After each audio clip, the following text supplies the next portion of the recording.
ഇപ്പോൾ തൃശ്ശൂര് കൃത്യമായിട്ട് എടുത്ത് ചർച്ച ചെയ്യുകയാണെങ്കിൽ ശക്തമായ ത്രികോണ പോരാട്ടം നടക്കുന്നുണ്ട് എന്ന് തന്നെ വേണം പറയാൻ. അവിടെ 3 സ്ഥാനാർത്ഥികളും ഒന്നിനൊന്ന് കേമൻ എന്ന് പറയാം. പക്ഷേ നമ്മൾ നേരത്തെയൊക്കെ ചർച്ച ചെയ്യുന്ന ഘട്ടത്തിൽ ഇലക്ഷൻ ഡിക്ലെയർ ചെയ്യുന്നതിന് മുൻപ് സുരേഷ് ഗോപിക്ക് ഒരു മേൽക്കൈ ഉണ്ടായിരുന്നു എന്നുള്ള രീതിയിൽ കാര്യങ്ങൾ വന്നിരുന്നു. എല്ലാവരും ആ രീതിയിലാണ് ചർച്ച ചെയ്തുകൊണ്ടിരുന്നത്. പക്ഷേ ഇപ്പോൾ സുനിൽ അവിടെ വരുന്നു, അതിനുശേഷം കെ മുരളീധരൻ വരുന്നു. മത്സരം ആകെ മാറിയിട്ടുണ്ട്. സുരേഷ് ഗോപിക്ക് ആ പണ്ടത്തെ അല്ലെങ്കിൽ ഇലക്ഷനും ഡിക്ലെയർ ചെയ്യുന്നതിന് മുൻപുള്ള ഒരു പ്രതാപം ഇപ്പോഴുണ്ടോ? സുരേഷ് ഗോപിക്ക് തെരഞ്ഞെടുപ്പ് പ്രഖ്യാപിക്കുമ്പോഴുണ്ടായ ഏറ്റവും വലിയ അനുകൂല ഘടകം കോൺഗ്രസിന്റെ സ്ഥാനാർത്ഥി ദുർബലമായിരുന്നു എന്നുള്ളതാണ്. അത് കോൺഗ്രസും UDF-ഉം മനസ്സിലാക്കി പ്രതാപനെ പകരം മുരളീധരനെ കൊണ്ടുവന്നു. ആ കൊണ്ടുവന്നതിൽ കൂടി കോൺഗ്രസിന് നഷ്ടപ്പെട്ട ആ ഒരു സാഹചര്യം തിരിച്ചു പിടിക്കാൻ കഴിഞ്ഞു എന്ന് വേണമെങ്കിൽ പറയാം. പക്ഷേ അതുകൊണ്ട് UDF-ന് എളുപ്പമാണ് എന്ന് പറയാനും പറ്റില്ല. കാരണം CPI-യുടെ സുനിൽകുമാർ വളരെ ശക്തനായ ഒരു സ്ഥാനാർത്ഥിയാണ്. അദ്ദേഹം കിണഞ്ഞ് പരിശ്രമിക്കുകയാണെങ്കിൽ ചിലപ്പോൾ അദ്ദേഹം 1ാം സ്ഥാനത്തോ 2ാം സ്ഥാനത്തോ തന്നെ വരാൻ സാധ്യതയുണ്ട്. അപ്പോൾ ആ നിലയ്ക്കുള്ളൊരു മത്സരം കാഴ്ചവെക്കാൻ സുനിൽകുമാറിന് കഴിയുമോ എന്നുള്ളതാണ് നോക്കേണ്ടത്. ഇപ്പോൾ ജനറലായിട്ടൊരു ട്രെൻഡ് നോക്കിക്കഴിഞ്ഞാൽ UDF-ന്റെ മണ്ഡലമായിരുന്നു. പക്ഷേ UDF പലതവണയും തോറ്റിട്ടുണ്ട്. മുരളീധരൻ തോറ്റിട്ടുണ്ട്, കരുണാകരൻ തോറ്റിട്ടുണ്ട്. അപ്പോൾ അങ്ങനെ അവരെയൊക്കെ തോൽപ്പിച്ച മണ്ഡലം കൂടിയാണ് തൃശ്ശൂർ എന്നുകൂടി നമ്മൾ ഓർക്കണം. പക്ഷെ ഇവിടെ ഇപ്പോൾ CPI, LDF-ഉം UDF-ഉം BJP-യും ഒരുപോലെ മത്സരിക്കുന്നത് കൊണ്ടാണ് ഇത് പ്രവചനത്തിന് അതീതമാണ് എന്ന് പറയുന്നത്. സുനിൽകുമാറിനെ പോലൊരു താരതമ്യേന നല്ലൊരു കാൻഡിഡേറ്റ്, നാട്ടിന് പരിചയമുള്ളൊരു കാൻഡിഡേറ്റ് എന്നുള്ള നിലയിൽ, അതേസമയം സുരേഷ് ഗോപി കഴിഞ്ഞ തവണ തോറ്റിട്ട് ആ മണ്ഡലം വിടാതെ അവിടെ നല്ല പ്രവർത്തനം നടത്തി ജനങ്ങളുടെ ഇടയിൽ ഒരു മതിപ്പുണ്ടാക്കിയിട്ടുണ്ട്. അതോടൊപ്പം മുരളീധരനെ കൊണ്ടുവരും. മുരളീധരൻ തൃശ്ശൂരിലെ സ്വന്തം കുടുംബമുള്ള സ്ഥലമാണ് എന്ന് പറയാൻ അദ്ദേഹത്തിന് ഒരുപാട് റൂട്ട്സ് ഉണ്ട്. അതോടൊപ്പം തന്നെ മൈനോറിറ്റീസിന്റെ പിന്തുണ മുരളീധരൻ ആർജിക്കാൻ കഴിയുന്നുണ്ട്. അപ്പോൾ ഇതുകൊണ്ട് ഈ 3 ഒരുപോലെ മത്സരിക്കുന്നത് കൊണ്ടാണ് പ്രവചനത്തിന് അതീതമാണ് എന്ന് തോന്നുന്നു. പക്ഷേ പല രാഷ്ട്രീയ നിരീക്ഷകരും ഇപ്പോൾ സുരേഷ് ഗോപി ജയിക്കുമെന്നൊക്കെ പറയുന്നുണ്ട്. പക്ഷേ സാർ അങ്ങനെയല്ല, രാഷ്ട്രതന്ത്ര വിദഗ്ധനാണ്, കേന്ദ്ര സർവകലാശാല മുൻ VC ആണ്. അപ്പോൾ കാര്യങ്ങൾ കുറച്ചുകൂടി പഠിച്ചു പറയുന്ന ഒരു വ്യക്തി കൂടിയാണ്.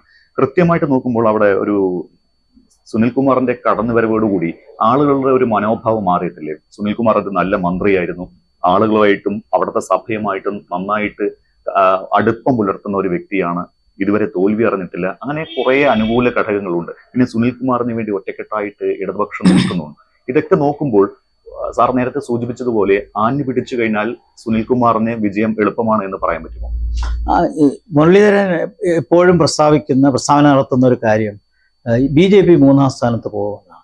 മുരളീധരൻ 1ാം സ്ഥാനത്ത് വരുന്നു എന്നല്ല, BJP 3ാം സ്ഥാനത്ത് പോകുന്നു എന്നാണ്. അപ്പോൾ അങ്ങനെ ഒരു ഭയങ്കര ഒരു ത്രികോണ മത്സരം വരുമ്പോൾ ആര് 1ാം സ്ഥാനത്ത് വരുന്നു എന്നുള്ളത് പ്രവചനത്തിന് അതീതമാണ്.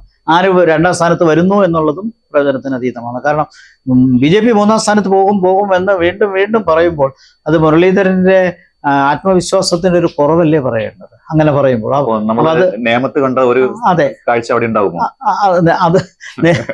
അതിന്റെ തനിയാവർത്തനമാണ്, നടക്കില്ല. കാരണം അതിൽ നിന്നൊരു വ്യത്യാസമുണ്ട്. കാരണം തൃശ്ശൂർ ലോക്സഭാ തെരഞ്ഞെടുപ്പ് ഉൾപ്പെടെ കണ്ടു കഴിഞ്ഞാൽ എല്ലാ പാർട്ടികൾക്കും ശക്തമായ വേരോട്ടമുള്ള ഒരു മണ്ഡലമാണ്.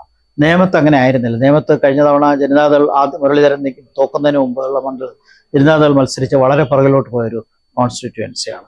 പക്ഷേ തൃശ്ശൂർ അങ്ങനെയല്ല. അവിടെ എല്ലാ പാർട്ടികൾക്കും ശക്തമായ വേരോട്ടമുണ്ട്, മെഷീനറിയുണ്ട്. പുറമെ 22% ക്രൈസ്തവ വിഭാഗമുണ്ട്. അവരെടുക്കുന്ന നിലപാട് ഇക്കാര്യത്തിൽ വളരെ ക്രിട്ടിക്കലാണ്. ആ 22 മുസ്ലിം വിഭാഗം വലിയ ശക്തമല്ല, പക്ഷെ 22% ക്രിസ്ത്യൻസ് അവരെടുക്കുന്ന നിലപാട് വളരെ വളരെ ക്രൂഷ്യലാണ്. അവർ സുരേഷ് ഗോപിക്കാണ് തീരുമാനമെങ്കിൽ, അതല്ല മുരളിക്കാണ് തീരുമാനമെങ്കിൽ അതായിരിക്കും സ്വിങ് ചെയ്യാൻ പോകും. പക്ഷേ ഈ ക്രൈസ്തവരെ പാട്ടിലാക്കാൻ വേണ്ടി സുരേഷ് ഗോപി പല അടവുകൾ അവിടെ പയറ്റുന്നുണ്ട്. ആ സുരേഷ് ഗോപിയുടെ അടവുകളിൽ സഭ വീഴുമെന്ന് താങ്കൾ കരുതുന്നുണ്ടോ? അത് ദേശീയ തലത്തിൽ BJP NDA വരുമെന്നുള്ളത് ഏതാണ്ട് ഉറപ്പിച്ച കാര്യമാണ്. ഒരു ഫോർഗോൺ കൺക്ലൂഷൻ ആണെന്ന് പൊതുവിൽ പറയുന്നു. 2004 അല്ല 2024 എന്നുള്ളത് കൊണ്ട്. അതേസമയം ക്രൈസ്തവ വിഭാഗത്തിനും അതിൻ്റെ മേലധ്യക്ഷന്മാർക്കും എല്ലാം ദേശീയ തലത്തിൽ ഒത്തിരി കാര്യങ്ങൾ കേന്ദ്ര ഗവൺമെന്റിനെ കൊണ്ട് നേടാനുണ്ട്. അപ്പം അതുകൊണ്ട് തന്നെ ആ ഒരു റാപ്പോ, ഒരു ബന്ധം സ്ഥാപിക്കേണ്ടത് ക്രിസ്ത്യൻ കമ്മ്യൂണിറ്റിയുടെയും കൂടെ ആവശ്യമായതിനാൽ അർബൻ നേച്ചറുള്ള ഒരു മണ്ഡലം എന്നുള്ള നിലയിൽ മുസ്ലിം വിഭാഗം എടുക്കുന്നൊരു തീരുമാനത്തോടൊപ്പം തന്നെ ക്രൈസ്തവ വിഭാഗം എടുക്കുമെന്ന് നമുക്ക് പറയാൻ പറ്റില്ല. അതുകൊണ്ട് തന്നെ ലീഡർഷിപ്പ്, ക്രിസ്ത്യൻ ലീഡർഷിപ്പ് ഒരു പരിധിവരെ ഡിവൈഡഡ് ആണ്. അത് പൂർണ്ണമായിട്ട് മുരളിയുടെ അടുത്തുമല്ല, പൂർണ്ണമായിട്ട് സുരേഷ് ഗോപിയുടെ അടുത്തുമല്ല. എന്നാണ് എനിക്ക് ദൂരെ നിന്ന് നോക്കുമ്പോൾ കാണുന്നത്.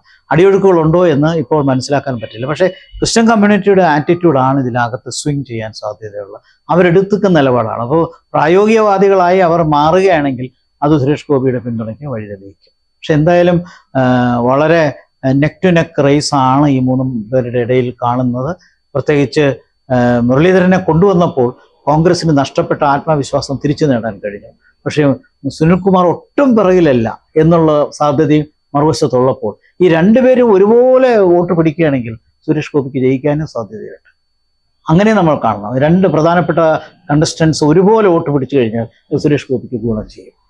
കാരണം അവരുടെ വോട്ടുകൾ ആന്റി BJP വോട്ടുകൾ ഡിവൈഡഡ് ആയി എന്ന് പൂർണ്ണമായി വന്നാൽ. പക്ഷേ ഈ സുനിൽകുമാർ പക്ഷക്കാർ പറയുന്നത് സുരേഷ് ഗോപി മാക്സിമം വോട്ട് പിടിച്ചോട്ടെ, സുരേഷ് ഗോപി പിടിക്കുന്ന വോട്ടുകൾ തവണത്തെ പ്രതാപന്റെ ഭൂരിപക്ഷം കുറയ്ക്കുന്ന രീതിയിലുള്ള വോട്ടുകളായിരിക്കും പോകുന്നത്. അങ്ങനെ വോട്ടുകൾ പിടിച്ചു കഴിഞ്ഞാൽ അത് ഇടതുപക്ഷത്തിന് തുണയ്ക്കുമെന്ന് പറയുന്നവരുണ്ട്. അതെ, അതെ, ഓരോരുത്തരും അവരൊരു വ്യൂ പോയിന്റിൽ നിന്ന് നോക്കുമ്പോൾ അത് വളരെ ശരിയാണ്. കാരണം ആന്റി കോൺഗ്രസ് വോട്ട് BJP പിടിക്കുകയാണെങ്കിൽ അപ്പോൾ തീർച്ചയായിട്ടും സുനിൽകുമാർ ജയിക്കേണ്ടതല്ലേ എന്നല്ലേ പറയേണ്ടത്. അതേപോലെയാണ് മറുവശത്ത് പറയുന്നത് ആന്റി BJP വോട്ടുകൾ ഈക്വലായിട്ട് ഡിവൈഡ് ചെയ്താൽ സുരേഷ് ഗോപിയല്ലേ ജയിക്കേണ്ടത്.